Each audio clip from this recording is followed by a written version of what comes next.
Muzeu Kombëtar i Fotografisë Marubi po punon për një ekspozitë për pazarin e humbur të Shkodrës, për të cilin ka kërkuar bashkëpunimin e qytetarëve të Shkodrës, të cilët mund të zotërojnë materiale domethënëse lidhur me këtë pazar. Teja Çuni, përfaqësuese e këtij institucioni, tregon vizionin e krijuar deri më tani për ekspozitën. Ekspozita Udhëzimi i pazarit të humbur të Shkodrës, ringjallja një kujtese, është një ekspozitë që do të hapet Muzeu Marubi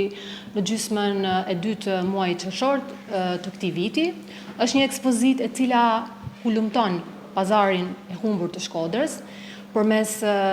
kontributeve nga arkiva kombëtare, ndërkombëtare, arkiva lokale gjithashtu. Kuratorja e kësaj ekspozite, King Knopper, e cila është një kuratore që ka qenë e pranishme me disa ekspozita në Muzeun Marubi, krahas punës hulumtuese në arkiva, kërkon të ketë edhe një impakt më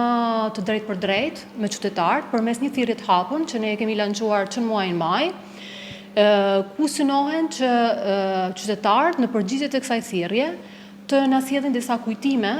dhe disa imazhe apo fotografi që ruhen në albumet familjare të tyre për të plotësuar një cikël narracioni mbi historitë e pazarit të Shkodrës, që nuk janë vetëm historitë e studiuesve apo hulumtuesve të pazarit, po janë edhe histori që bëjnë pjesë një kujtese më gjatë kolektive. Ajo fton qytetarët të bëhen pjesë e kësaj eksperience të veçantë. Ne ju ftojmë që të sillni pranë Muzeut Marubi çdo ditë, muzeu është i hapur çdo ditë në orarin 9 deri në orën 19, të na sillni disa imazhe të shoqëruara edhe me disa tekste të shkurta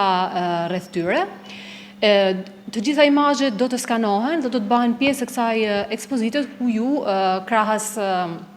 imazheve të Muzeut Marubit e arkivet e tjera, do të gjeni edhe një pjesë të kujtesës tuaj familjare. Ekspozita Udhëzimi i pazarit të humbur të Shkodrës pritet të hapet në mes të muajit qershor.